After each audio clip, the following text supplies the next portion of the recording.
Since Hideo Kojima's breakout success with Metal Gear Solid in the late 1990s, the series that made him famous saw its share of ups and downs. Metal Gear Solid 2's release in 2001 raised the bar on how good a game can look and play, all while raising plenty of questions in the minds of fans with its frustratingly brain-bending story. Its follow-up, Metal Gear Solid 3, brought the series back to its action and stealth roots in 2004. As consumers got ready for the PlayStation 3 console's 2006 release, Kojima was preparing to unleash the latest and greatest installment in the Metal Gear franchise. But before he and Solid Snake could ride off into the sunset, Kojima had a few quick stops to make along the way.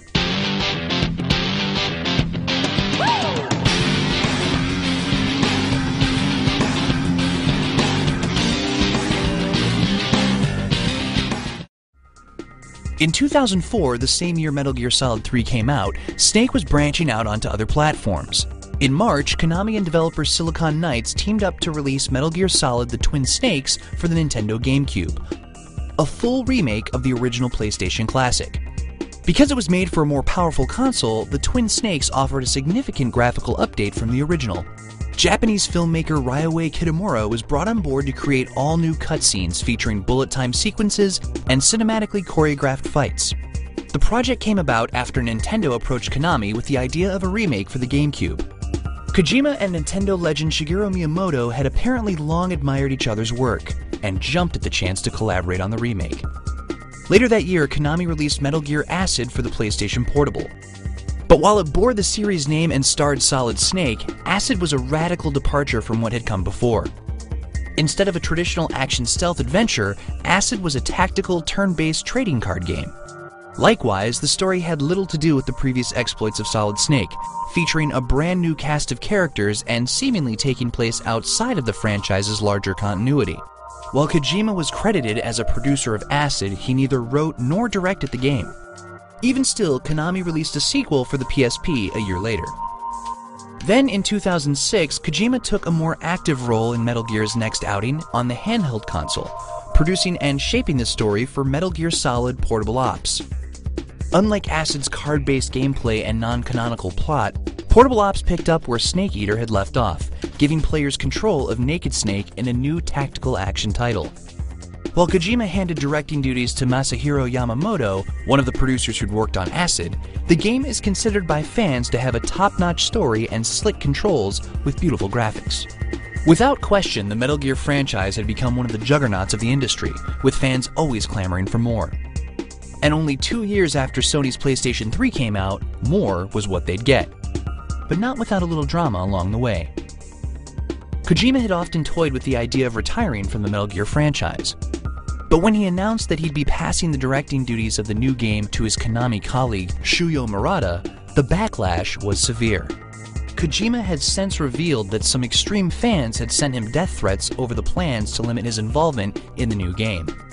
In response, Kojima decided that co-directing the project with Murata might be the best decision, just in case. The staff heard about this and got very nervous, Kojima once said in an interview. Quote, "We talked today as if it were a joke, but at the time, it was not a joke at all. It was serious."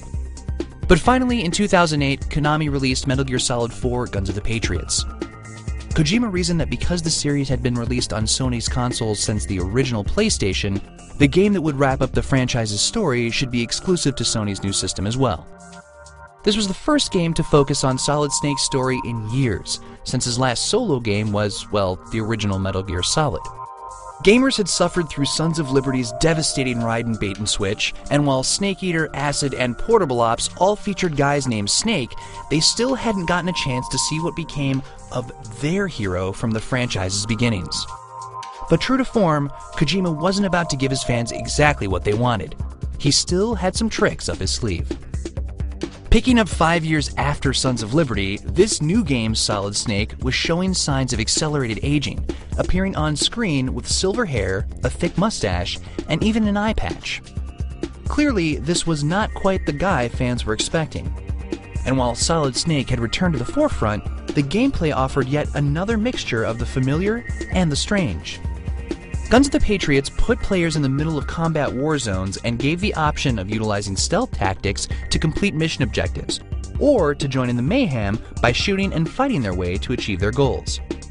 Taking a cue from Snake Eater's camouflage system, Guns provided Snake with the Octo Camo Suit, a gadget allowing him to blend in with his surroundings.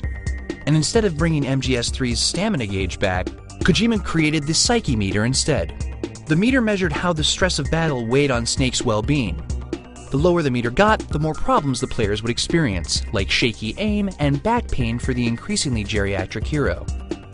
Once again, Kojima was thinking outside of the box, making the hero's age a unique and integral part of the experience.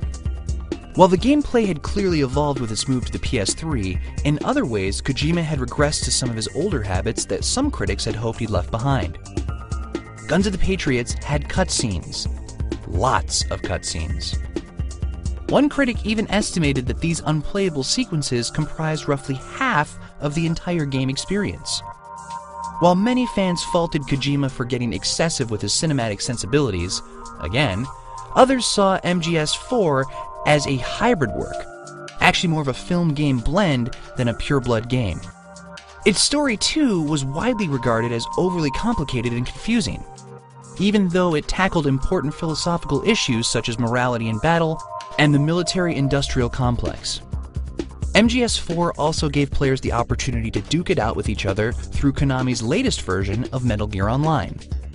A starter pack for the multiplayer service came with Guns of the Patriots, and a standalone version was planned to be released later on. However, the standalone was only released in Japan and required gamers to sign up for a Konami ID, which many found to be cumbersome and more trouble than it was worth. Regardless of these hiccups, Metal Gear Online has continued to receive support from Konami and will be shut down after 4 years in June 2012. Despite these complaints, however, Kojima had once again pushed the medium's boundaries, and this latest project was considered a technical masterpiece that offered a satisfying end to the series. Overall, Metal Gear Solid 4 Guns of the Patriots was yet another hit for Kojima and Konami, selling over 5 million copies worldwide. It received almost universally glowing reviews and several perfect scores. While some found it bloated and too in love with itself, others claimed it was a genuine masterpiece of gaming from one of the industry's true authors at the height of his ability. And with the story all wrapped up, finally Kojima could put the Metal Gear franchise behind him. Or could he? As ever, Kojima had done this dance before, and soon found himself working on yet another romp through the universe he just couldn't seem to escape. But like one of Kojima's own games, the story of what came next for the Metal Gear series had twists and turns that nobody could have seen coming. Tune in next time to see Kojima go beyond solid.